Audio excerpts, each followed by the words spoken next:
The morning sun filtered through tall pine trees as Keanu Reeves stepped onto his cabin porch, coffee mug in hand. His breath made small clouds in the cool mountain air. This was his favorite time of day, peaceful, quiet, with only the sounds of nature surrounding him. "Come on, Archie," he called softly. A brown and white mutt with floppy ears bounded up to him, tail wagging wildly. Keanu smiled, a genuine smile that rarely appeared during his years of fame and cameras. 3 years had passed since he'd walked away from Hollywood. Not completely, he still took a role now and then, but he'd chosen this remote spot in the Pacific Northwest as his true home. Here, among the trees and mountains, he found the peace that had eluded him for decades. The locals in the small town 20 minutes away knew him only as John, a private man who kept to himself but always had a kind word or helping hand when needed. He'd grown a beard and often wore a worn baseball cap pulled low over his eyes. It wasn't much of a disguise, but combined with people's natural disbelief that a movie star would be buying fishing hooks at their local hardware store, it worked surprisingly well. "Ready for our walk, buddy?" Keanu scratched behind Archie's ears. The dog had been a rescue, scared and skinny when Keanu found him at a shelter 2 years ago. Now Archie was healthy and happy and the best companion Keanu could ask for. Their morning routine never varied. A 3-mile hike through the surrounding forest, breakfast, then Keanu would spend hours reading philosophy books or practicing at his hidden shooting range. The skills he'd learned for movie roles had become a hobby. There was something calming about the focus required for marksmanship. "Morning, John," called a voice as they rounded a bend in the trail. It was Tom, an older man who lived in the cabin half a mile away. He was walking with his golden retriever, Bailey. "Morning," Keanu replied with a nod. "Beautiful day." "Sure is. Hey, you coming to the town meeting tonight? That developer fella is making his pitch about the resort again. Could use every voice we can get to oppose it." Keanu hesitated. He avoided public gatherings when possible, but this was important. A wealthy developer named Vincent Carr had plans to build a massive resort complex that would destroy thousands of acres of the forest Keanu had grown to love. "I'll try to make it," he said finally. "Good man." Tom nodded and continued on his way. After completing their walk, Keanu and Archie returned home. While Archie dozed on the porch, Keanu fired up his laptop, his one concession to modern technology. Few knew that over the past months, he'd been quietly funding environmental impact studies and legal challenges to Carr's project. Using connections from his film career, he'd hired the best environmental lawyers money could buy, all through shell companies to hide his involvement. The afternoon passed quickly. As sunset approached, Keanu reluctantly prepared for the town meeting. He dressed simply, jeans, a dark Henley, and a worn leather jacket. Nothing flashy that might draw attention. "Be good, Archie," he said, filling the dog's water bowl. "I won't be long." The community center was packed when he arrived. Keanu slipped in and took a seat in the back row. Vincent Carr, dressed in an expensive suit that looked out of place among the town's practical attire, stood at the front with glossy presentation boards. "This resort will bring jobs and prosperity," Carr was saying, his voice smooth with practiced charm. "Property values will rise. Your businesses will thrive with the tourism it brings." An older woman stood up. "And what about our water supply? Your own environmental report says the resort would drain the aquifer." Carr smiled thinly. "I assure you, those concerns are exaggerated." Keanu knew differently. The independent study he funded showed devastating potential impacts, not just to the water supply, but to wildlife habitats and the entire forest ecosystem. As more locals voiced concerns, Keanu noticed 2 men standing against the wall, not locals, judging by their city clothes and stern expressions. They watched the crowd carefully, making note of who spoke up. Something about their presence made Keanu uneasy. He'd seen enough security personnel in his career to recognize their type. When the meeting ended, Keanu slipped out quickly, eager to get back to Archie and the safety of his cabin. He never imagined that his quiet resistance to the resort would soon trigger events that would force him to become the very character he'd spent years portraying on screen, a man of focus, commitment, and sheer will seeking justice for the companion he loved. Keanu drove home from the town meeting with a knot in his stomach. Something about those men in suits didn't sit right with him. The way they watched everyone, taking mental notes of who spoke up against the resort project. As he pulled up to his cabin, Archie's excited barking greeted him. The dog's happiness pushed away his worries, at least for the moment. "Hey buddy," Keanu said, kneeling down to ruffle Archie's fur. "Miss me?" That night, Keanu couldn't sleep. He kept thinking about the developer, Vincent Carr, and his slick presentation. The man had brushed aside real environmental concerns like they were nothing. Keanu fired up his laptop and started digging deeper into Carr's background. By morning, his eyes were red but his mind was made up. He called his financial advisor, one of the few people who knew where he lived. "Dave, I need you to set up an anonymous donation to the Forest Protection Legal Fund. Make it $500,000. Silence on the other end.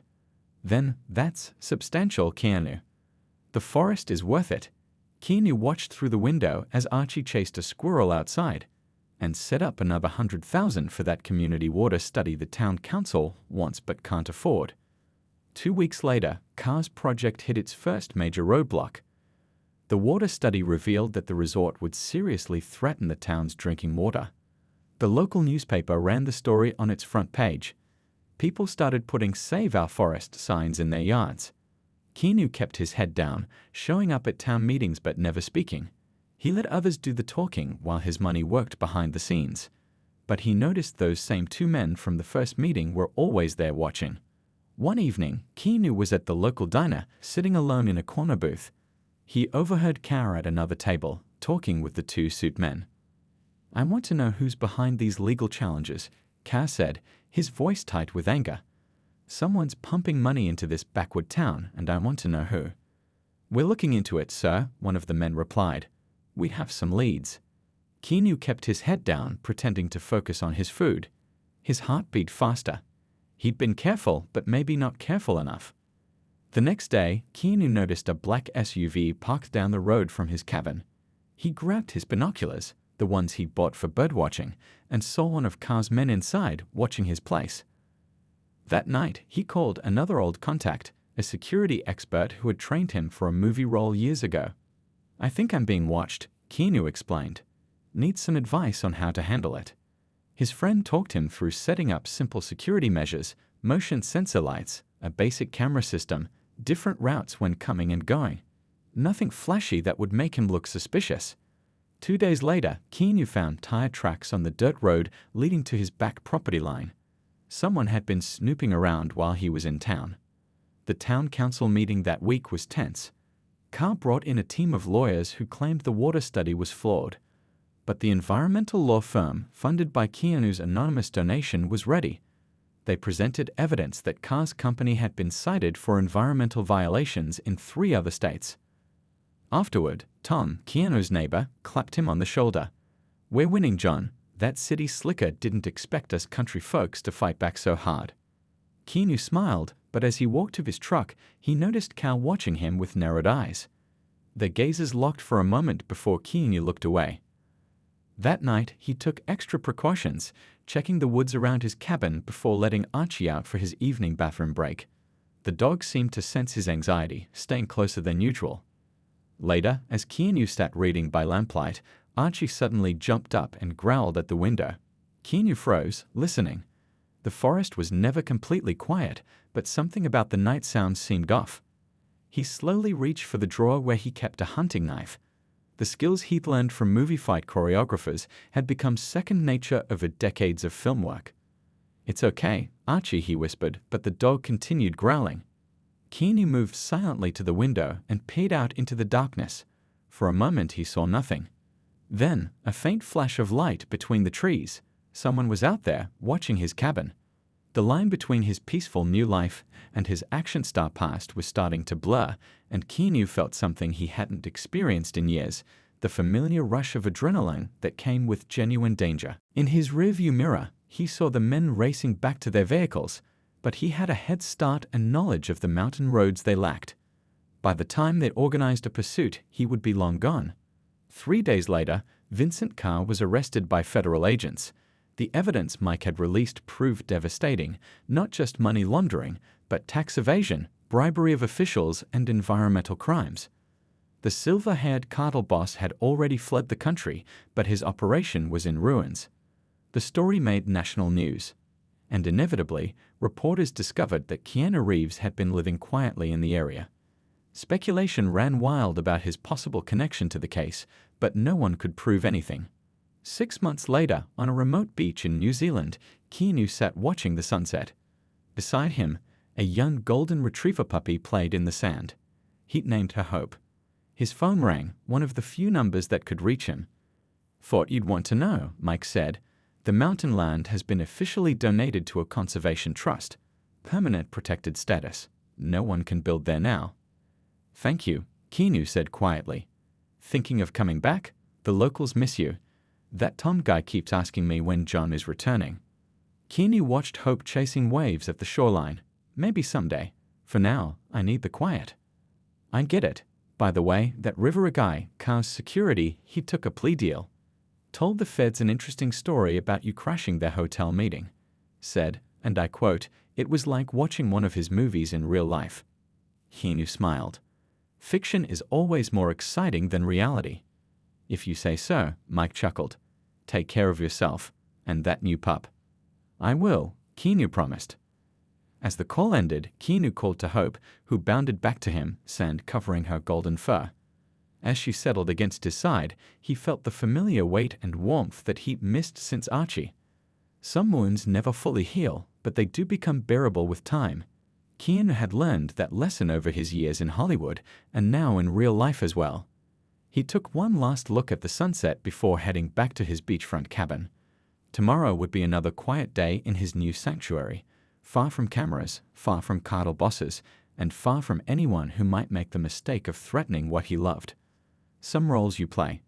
Others become part of who you are. Keanu didn't sleep that night. He kept watch by the window, knife close at hand, with Archie curled at his feet. By morning, whoever had been lurking in the woods was gone, but Keanu couldn't shake the feeling that a line had been crossed. "Come on, buddy," he told Archie as the sun rose. "Let's go for our walk. Act normal." They took their usual trail, but Keanu's eyes constantly scanned the forest around them. Every snapping twig made him tense. Archie seemed to pick up on his mood, staying closer than usual instead of running ahead to chase squirrels. When they returned to the cabin, Keanu noticed something odd. The front door was slightly ajar. He was certain he blocked it. "Stay," he whispered to Archie, motioning for the dog to remain outside. Carefully, he pushed the door open. The cabin had been searched. It wasn't trashed. Whoever did it was professional, but Keanu could tell someone had gone through his things. His laptop was still there, but when he checked, he found it had been accessed. His papers were slightly out of order. The drawer where he kept documents related to his anonymous donations was now empty. "They know," he muttered to himself. He whistled for Archie to come inside. The dog bounded in, sniffing the unfamiliar scents left behind by the intruders. Keanu spent the afternoon checking his security, changing passwords, and calling his financial advisor to move money around, creating more layers between himself and his donations to the environmental cause. He also called his neighbor Tom, warning him to be careful, saying only that he thought Car's people were getting desperate. That evening, Keanu was preparing dinner when Archie started barking frantically at the back door. The dog never barked like that without reason. "What is it, boy?" Keanu opened the door cautiously. Archie shot out into the yard, still barking, running toward the tree line. "Archie, come back," Keanu called, but the dog was focused on something in the woods. Grabbing a flashlight, Keanu followed. The sun was setting, and shadows stretched between the trees. Keanu heard Archie's barking change to a growl, then a strange yelp. His heart pounding, he ran faster. "Archie, where are you, boy?" A whimper guided him to a small clearing. Archie was on his side, legs twitching, foam around his mouth. Beside him lay a piece of meat. "No, no, no," Keanu gasped, falling to his knees. He recognized the signs of poisoning immediately, a trick he'd learned about during research for a film role. With shaking hands, he scooped Archie up and ran back to the cabin. He grabbed his keys and placed Archie gently in the passenger seat of his truck. The nearest vet was 30 minutes away. Keanu drove faster than he ever had off a movie set, one hand on the wheel, the other stroking Archie's head. "Hang on, buddy," he kept saying, his voice breaking. Just hang on. But Archie's breathing became more labored. 10 minutes from the vet's office, the dog gave one last shuddering breath and went still. Archie. Keanu pulled over, his vision blurring with tears. Archie, please. But Archie was gone. For a long moment, Keanu sat there, cradling his dog's body, grief washing over him. Then something else began to rise within him. A cold, focused anger unlike anything he'd ever felt in real life, though he portrayed it countless times on screen. Someone had killed Archie to send him a message, to scare him off, to show him they could get to him. Keanu gently placed Archie in the back seat and turned the truck around. He didn't go to the vet. Instead, he drove home, his mind strangely clear despite the tears still flowing. At the cabin, he wrapped Archie's body in a favorite blanket and buried him beneath an old pine tree where the dog had often napped in the summer shade. He worked by lantern light, digging deep into the earth, each shovelful fueled by his growing resolve. When he finished, Keanu stood over the grave, still and silent in the night air. "I'm sorry I couldn't protect you," he whispered, "but I promise they'll pay for this." Inside the cabin, Keanu washed the dirt from his hands and opened a locked chest he kept under his bed. Inside were mementos from his film career, including a particular set of skills he'd mastered for his most famous roles. His phone rang. It was Tom. "John, my security camera caught something you need to see. 2 men leaving your property earlier today. I got their faces and the license plate of their car." Keanu's voice, when he replied, was calm but carried an edge that would have been familiar to his movie fans. "Send me everything you have," he said. Everything. Tom's security footage wasn't perfect, but it was clear enough. 2 men walking from the direction of Keanu's cabin around the time Archie was poisoned. One tall and thin, the other stocky with a distinctive limp. The car was a black sedan with rental plates. Keanu watched the video a dozen times, memorizing their faces. These were the men who had killed Archie. They had brought this war to his doorstep, not knowing who they were really dealing with. He picked up his phone and called a number he hadn't used in years. "Mike, it's Keanu. I need your help." Mike had been a technical advisor on 3 of Keanu's action films, a former cop with connections everywhere. "What kind of help?" Mike asked, no questions about the years of silence. "The kind we talked about during night shoots on set," Keanu said. Mike would understand. They had spent hours between takes discussing how real investigations worked, not the Hollywood version. "Give me the details," Mike said. Keanu sent the video and the license plate number. Within hours, Mike called back. "Rental car, returned yesterday at Portland Airport. Rented by a shell company that leads back to Shadow Peak Investments." Mike paused. "That's a subsidiary of Cara Enterprises." Keanu wasn't surprised. "And the men?" "Working on it. The tall one looks familiar. Might be ex-military. Give me another day." While waiting, Keanu drove into town and bought supplies. A prepaid phone, a laptop that couldn't be traced to him, and basic surveillance equipment. He paid cash everywhere. That night, he sat up at his kitchen table with a pot of coffee and began his own research. Shadow Peak Investments owned land across 3 states. In each location, environmental problems had been reported after their developments were built. Water contamination, wildlife deaths, but no consequences. They always managed to avoid legal trouble. His phone buzzed with a text from Mike. "Call me, secure line." Keanu used the prepaid phone. Mike's voice was tight with urgency. "The tall guy is Frank Barlow. Ex-military, dishonorable discharge. Works private security now, but has a record of assault charges that mysteriously disappeared. The other guy is Pete Wilson, former cop kicked off the force in Chicago. Both work for a security firm owned by—" "Let me guess," Keanu interrupted. "Cara Enterprises." "Got it in one, but there's more." "I did some digging into Shadow Peak's financials. The numbers don't add up. The resort they want to build on your mountain. It'll cost more to build than they could ever make back through legitimate business." Keanu frowned. "Money laundering." "Looks that way. And get this, the money they're washing has cartel connections.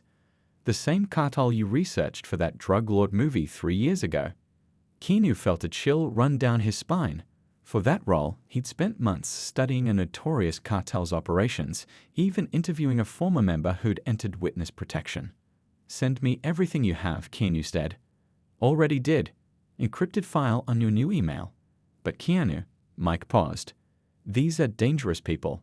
They killed your dog as a warning. Next time. There won't be a next time, Keanu said, his voice cold. Not for them. After hanging up, Keanu opened the encrypted files. Photos of Barlow and Wilson, their addresses, phone numbers, known associates, information on Cal and his security team, financial records showing the suspicious patterns. Keanu printed everything, then pinned it to the wall of his spare room. String connected the photos, creating a web of relationships. He'd done this before, but only in movies. He stepped back, looking at the faces of the men responsible for Archie's death. In the dim light, his reflection appeared in the window glass. The beard, the long hair, he barely recognized himself. But his eyes held something familiar, the focused intensity he'd channeled for his most famous role. The next morning, Keanu drove to a storage unit 2 towns over. He'd rented it under a different name when he first moved to the area. Inside was a black duffel bag containing things he'd hoped never to use, disguises, lockpicks, a set of fake IDs made for a film that were never returned to the props department. As he lifted the bag, his phone buzzed again. A text from Tom. Cal's men back in town. Heard them at the diner. They're watching your place. Keanu texted back, stay away from them. I'll handle it. He knew what he had to do next. Frank Barlow, the man who likely poisoned Archie, had an apartment in Portland. It was time to pay him a visit, not as John the quiet cabin dweller, and not as Keanu Reeves the actor, but as something in between. Someone with very particular skills. Portland's evening rain made the city lights blur and shine across wet streets. Keanu parked 3 blocks from Frank Barlow's apartment building, pulling his baseball cap low over his face. The black hoodie and jeans he wore were nothing like his usual clothes, perfect for blending into the night. He wasn't here to hurt Barlow, he just wanted information. But as he approached the building, memories of Archie lying still in his arms fueled a cold anger inside him. The security door was no challenge, not with the tricks he'd learned from that heist movie he filmed in 2014. Inside, he climbed 4 flights of stairs to apartment 412. He listened at the door. Television sounds. Someone was home. Keanu knocked, then stepped to the side of the door, back against the wall. The door opened. Frank Barlow stood there, beer in hand, looking confused at the empty hallway. Keanu moved fast, pushing Barlow back into the apartment and shutting the door behind them. What the? Barlow's eyes widened when he saw Keanu's face. Recognition flickered there. Not of Keanu Reeves the actor, but of John from the cabin. You? Barlow gasped. He reached for something behind him, but Keanu was faster. All those hours of fight choreography weren't just for show.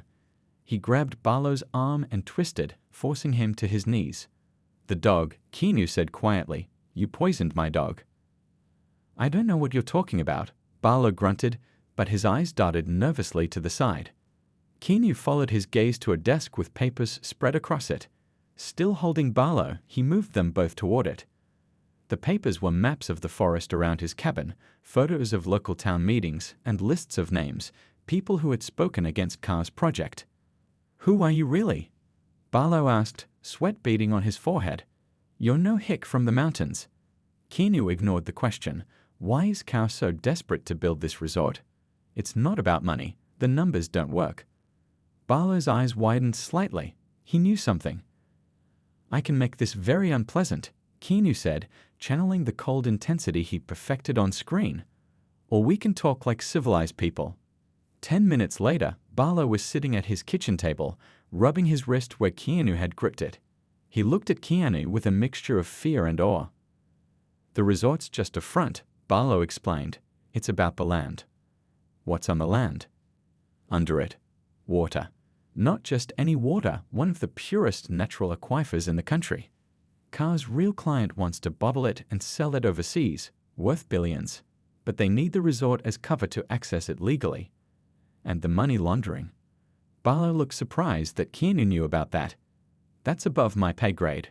I just do security. By poisoning dogs. Keanu's voice was dangerously quiet. Barlow looked down. That wasn't supposed to happen. We were just there to scare you, leave a message. Wilson saw the dog coming at him and panicked. Through the meat we had laced with sedative to keep it away. It was meant for you, not enough to kill, just knock you out while we searched more thoroughly. Who's behind all this? Car's just the face. Barlow hesitated. I don't know names, but there's a meeting tomorrow night. Carr and his real bosses at the Riverside Hotel. Room 840, 8 o'clock. Keanu stood. If you're lying. I'm not. Barlow raised his hands. Look, I didn't sign up for killing pets or threatening locals. This job got weird. They're bringing in more guys, serious operators. Whatever they're planning next, it's big. As Keanu turned to leave, Barlow called after him, Wait, who are you? Really? Keanu paused at the door, just a guy who loved his dog. As he walked back to his car, Keanu's phone buzzed. A text from Mike. Got into Carr's email. Found something big. Call me. Driving to a quiet spot along the river, Keanu called from his burner phone. The head of the cartel is flying in tomorrow, Mike said without preamble. Meeting Carr at the Riverside Hotel. They're planning something for the town council meeting on Friday. Let me guess. Room 840, 8 o'clock. Mike sounded surprised. How did you know? I have my sources now too.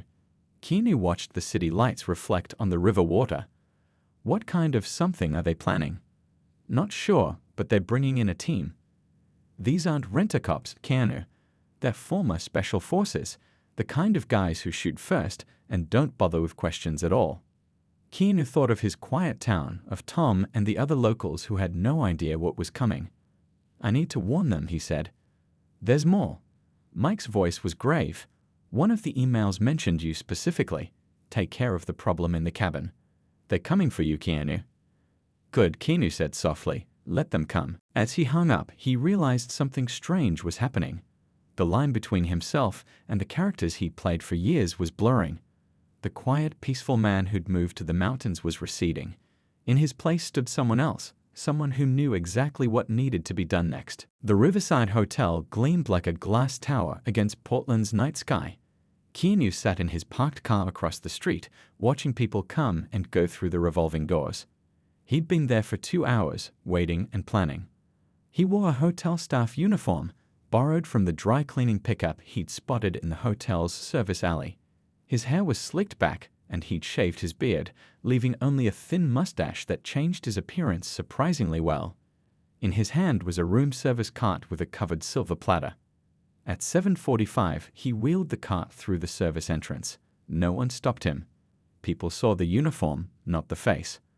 Another trick he'd learned from movies: walk like you belong, and most people won't question you. The service elevator took him to the 8th floor. He pushed his cart slowly down the hallway, past a maid who barely glanced at him. Room 840 was at the end of the hall, a corner suite with extra privacy. Keanu positioned his cart beside the door and listened. Voices inside, at least 3 people. He checked his watch, 7:55. He knocked on the door. Room service. The voices went quiet. Footsteps approached. The door opened, revealing a man in an expensive suit, not Carr, not anyone Keanu recognized. Security, most likely. We didn't order anything, the man said, eyes narrowing. Keanu kept his head slightly down. Complimentary, sir. From the management, for VIP guests. He gestured to the covered platter. The man hesitated, then stepped back. Wait here. As the door opened wider, Keanu caught a glimpse of the suite. Carr sat at a table with another man whose back was to the door. Papers were spread between them. Someone sent food up, the security man said. Cal looked annoyed. We didn't order. Keanu moved fast. He pushed the cart forward, blocking the door from closing. In one smooth motion, practiced countless times for film, he slipped past the security man and into the room. What the? Carr stood up, knocking his chair backward. The other man turned.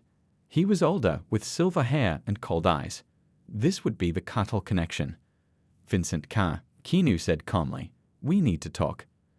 The security man reached inside his jacket, but Keanu had anticipated this. He grabbed the silver platter and swung it hard, catching the man's arm. A small gun clattered to the floor. No need for that, Keanu said. I'm just here to talk. He kicked the gun under a sofa. Who are you? The silver-haired man demanded. Cal was staring at Keanu, recognition dawning. "You're the guy from town. The cabin in the woods." "John," Keanu said with a slight smile, "though that's not my real name." "How did you get in here?" Carr sputtered. "Rivera, do something." The security man, Rivera, was rubbing his arm where the platter had struck him. He looked at Keanu with new respect, reassessing. "I want to show you something," Keanu said. He pulled out his phone and placed it on the table. On the screen was a video call with Mike. "Tell them what you found," Keanu said.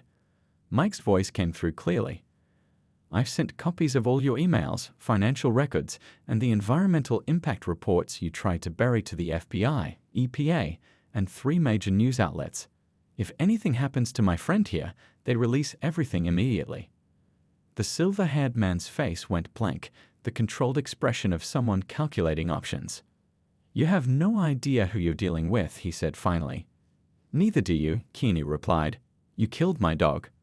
Something in his voice made them all go still, the quiet grief and cold determination.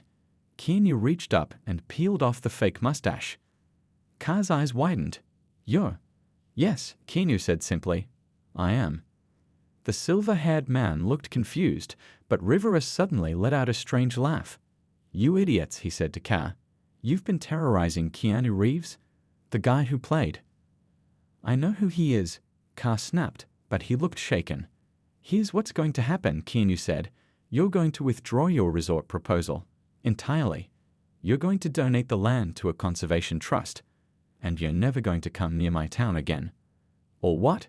the silver-haired man asked. "Or those files go public. Your money laundering operation ends." And Keanu leaned forward, his voice dropping to the intense whisper he perfected over decades of film work. "I will personally make it my mission to destroy everything you've built." The room was silent for a long moment. "The land alone is worth millions," Carr said finally. "So is your freedom," Keanu replied. "And your reputation." Carr and the silver-haired man exchanged glances. Some unspoken communication passed between them. "The dog was an accident," Carr said eventually, "if that helps." "It doesn't," Keanu told him. Rivera was looking at Keanu with a strange expression, almost admiration. "You know, I saw all your movies. The fighting skills, that wasn't just acting, was it?" Keanu didn't answer. He kept his eyes on Carr and the silver-haired man. "You have 24 hours to announce your withdrawal from the project," he said. "After that, the files go public." He backed toward the door, never taking his eyes off them. As he reached for the handle, Carr spoke again. "This isn't over." Keanu paused. "For your sake," he said quietly, "I hope it is." In the hallway, Keanu ditched the room service cart and took the stairs instead of the elevator. His heart was pounding, but his mind was clear. What he'd just done was either very brave or very foolish. Time would tell. Back in his car, he called Mike. "How did it go?" "They'll make the right choice," Keanu said, though he wasn't entirely sure. "And if they don't?" Keanu watched the lights of the hotel. "Then we moved to Plan B." As he drove back toward the mountains and his cabin, Keanu felt something he hadn't experienced in years, the pure adrenaline that came from real confrontation, not staged action.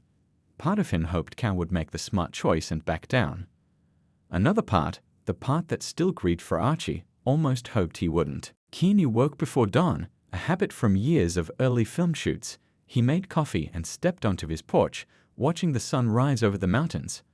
24 hours had passed since his hotel confrontation with Cal and the silver-haired cartel boss. His phone hadn't rung. No announcements had been made about the resort project being cancelled. "Looks like Plan B," he murmured to the empty space where Archie would have sat beside him. He went back inside and called Mike. Nothing from Cal. Released the files. "Already did, first thing this morning," Mike replied. "Turn on your TV." Keanu rarely used the small television in his cabin, but he switched it on now, finding a news channel. The headline scrolling across the bottom made him pause. Dora A. King. Resort developer linked to international money laundering. The reporter stood outside Carr Enterprises headquarters in Portland. Anonymous sources have provided extensive documentation showing that Vincent Carr's proposed mountain resort was intended to serve as a front for a sophisticated money laundering operation with ties to international criminal organizations. Keanu smiled grimly. Then his phone buzzed with a text from Tom. Emergency town meeting called. 1 hour. Car's people are here. His smile faded. This wasn't over. 30 minutes later, Keanu parked at the edge of town and walked to the community center. The parking lot was full. It seemed everyone had come for this unexpected meeting. Inside, the atmosphere was tense. Townspeople filled every seat, whispering among themselves. At the front stood Carl, looking haggard and angry. Beside him were 4 men Keanu hadn't seen before, hard-faced and watchful. Not just security, these were the professionals Mike had warned about. Keanu slipped into a seat at the back. Tom spotted him and came over. "Something's wrong," Tom whispered. "Carl called this meeting, but he looks like he's been backed into a corner. Those men with him give me the creeps." The town mayor called for quiet. "Mr. Carr has an announcement about the resort project." Carr stepped forward, his usual smooth confidence gone. "Due to unexpected circumstances, the resort project is being placed on indefinite hold." His voice was strained. "However, I want to assure this community that my company has done nothing wrong. The allegations in the news are false, and we will be pursuing legal action against those responsible for spreading these lies."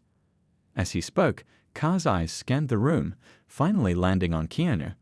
A flash of pure hatred crossed his face. One of the hard-faced men leaned over and whispered something to Carr, who nodded slightly. The mayor looked confused. "So, the project is cancelled." "For now," Carr said tightly. "That's all I have to say." He turned and walked out, followed by his men.